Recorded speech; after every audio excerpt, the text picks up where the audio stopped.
Good morning, Whole Crossing students and families. Welcome to day 2 of distance learning. Today in social studies, we're going to continue our conversation about governments. So we've already talked about democracies and monarchies, and we're going to do a little bit of a review today, and then also move on to our next form of government, which will eventually be a dictatorship. So all this is going to be in Google Classroom, and there is going to be some questions attached to today's assignment. So let me show you what I have. So if you go to your Google Classroom and click on Social Studies, you will see that there is a question posted directly into Google Classroom. Now, I'm going to preview this question for you so that you know how to do it correctly. So the question is, what are states, city-states, and nation-states? The second question is, which form of government relies most on its citizens? And explain your answer. So the directions are right here. It says read core concepts 8.2 pages 108, 106, and 107 from the orange textbook. The pictures of the pages are attached. Answer assessment questions 1 and 2 in the space provided. Remember to answer the entire question by restating and using complete sentences. So if you click right here, there is a picture eventually of the textbook that I took, and you can zoom in using the tools right here if you need to.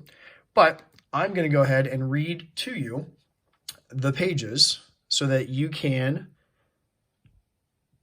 re-watch this as you need. So here we go. Political systems. Key ideas.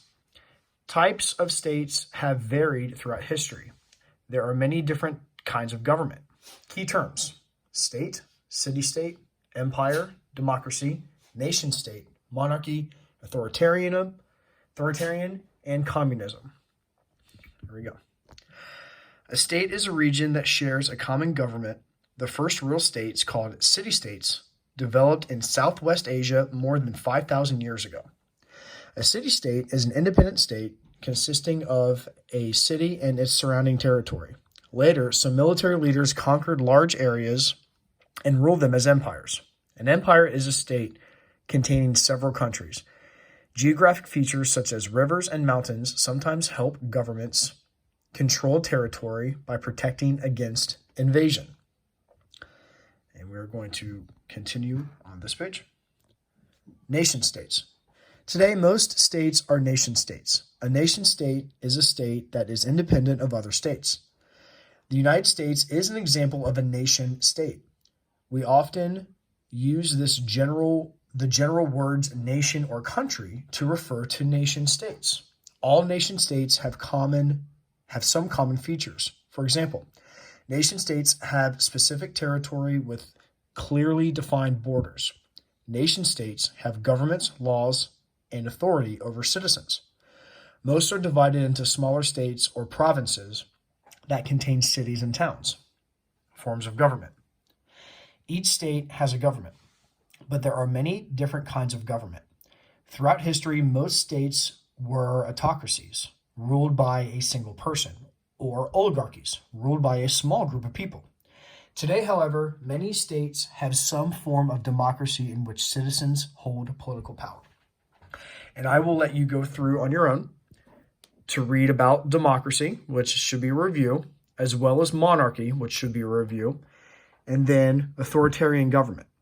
And if you look right down here at the bottom of page 107, these are the 2 questions that I put in Google Classroom for you. So a tip that I have is pay attention to some text features. Bolded words such as state, city-state, and empire, as well as key ideas of the entire section. Good luck, and please let me know if you have any questions in the comments of the assignment, and I look forward to hearing your answers.